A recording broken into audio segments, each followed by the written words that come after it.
For more on the Brussels terror attacks, I'm joined by Sajjan Gohel. He's the International Security Director for the Asia Pacific Foundation, an international policy assessment group that's based in London.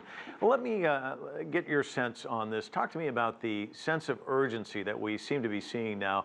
More and more arrests in recent days, not just in Brussels, also arrests by police in Western Germany, and then authorities in France yesterday saying they had arrested someone in the advanced stages of planning to carry out an attack. What are we seeing on the ground in Europe now?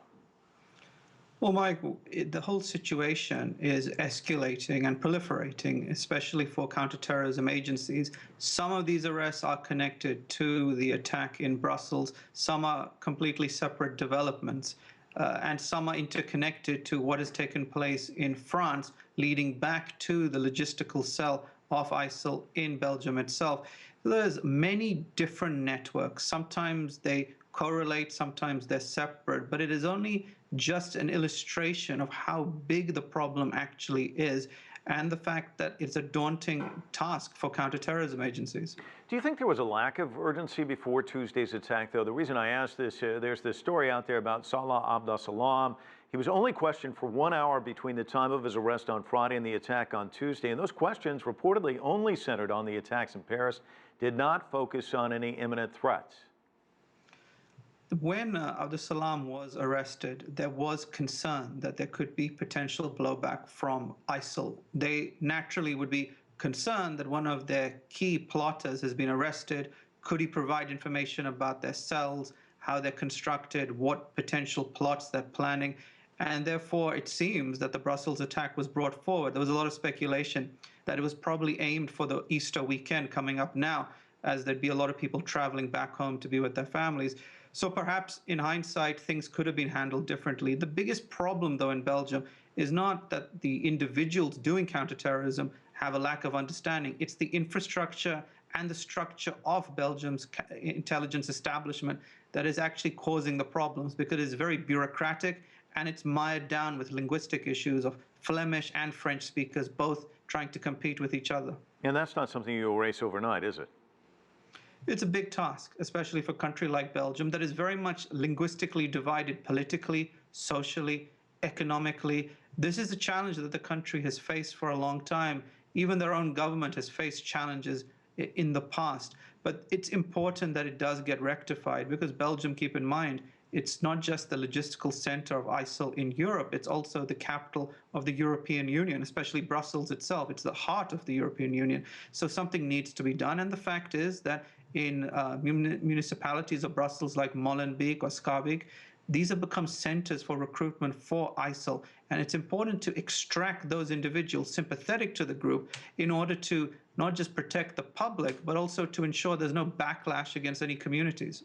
Do you think there's a new policy afoot? Arrest people first, ask questions later, don't take any chances. If you've got a tip, move on it as quickly as you can? Well, certainly it seems that counterterrorism efforts are being ramped up, but it's also important to be cautious and careful not to fall into the agenda of the terrorists who want to create further tensions between the police and the community. Certainly, if there's intelligence, it has to be pursued, and sometimes caution is going to have to be taken, because there is a huge cache of weapons that a lot of these suspected terrorists have, especially in Belgium itself, and they're procuring them from the black market, from places like the Balkans. What's happened just now over the last few days, unfortunately, it's not going to end. I suspect we will see more counterterrorism operations in the coming days, and they will probably be as intense as we're witnessing right now. French President Francois Hollande, talking to reporters, said he believes the terrorist cell behind the Paris and Brussels attacks is being wiped out, but France is still being threatened. Do you think he's right? Can you really wipe out a terrorist cell in Brussels as quickly as just a few days? For every terrorist that is being captured or killed, there are at least potentially another 5 coming along the assembly line. The recruitment and radicalization that ISIL does remains firmly intact.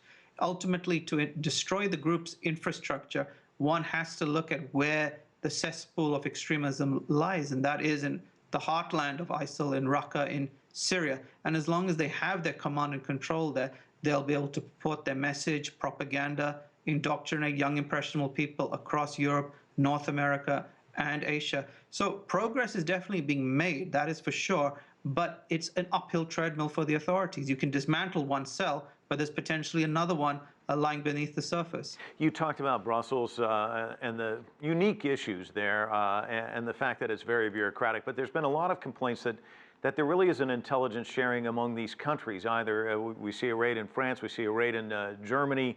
Should these European intelligence agencies work more closely with one another, share information?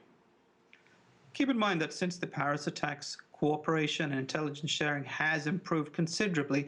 It's not at the desirable level that I think we would all want it to be, but progress has been made, but more needs to be done, especially urgently. What's critical is that there's real-time intelligence sharing, because often when an individual is arrested, there has to be a quick reaction because of a potential plot that may be connected to it. And also the bureaucracy with all the different European intelligence agencies has to be removed, because that is actually hurting and stemming the progress of free flow of information. Keep in mind that terrorists don't suffer from bureaucracy, which is often why they are able to set the agenda, and it's catch up for counterterrorism agencies. So, John, thanks so much for joining us from London. Appreciate it.